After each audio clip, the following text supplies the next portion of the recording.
Hello and welcome to the third part of our animation timeline tutorial. So in this part I want to show you really nice tools to synchronize your animation to music.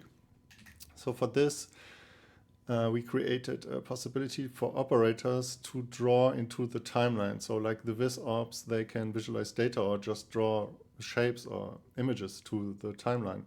So one example for this is the timeline BPM operator. So BPM in this case stands for beats per minute.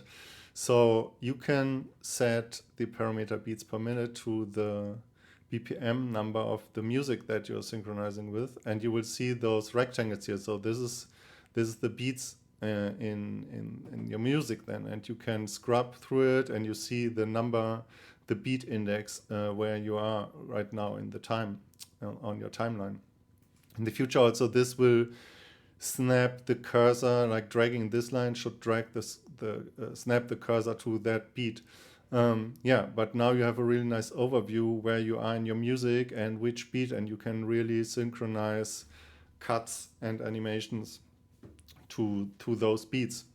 And another op that's quite similar is the timeline image.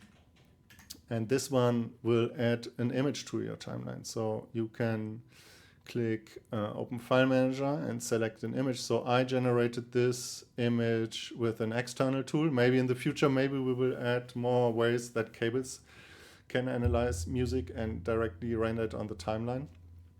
And now I can move that image on my timeline. And I can say the start point and the end point of my music, and now I see like the frequency analysis of this audio file, which is really handy to synchronize to. And it's in the end it's just a simple image, but maybe we will have use the waveform op in Cables to draw stuff to the timeline, and that you can see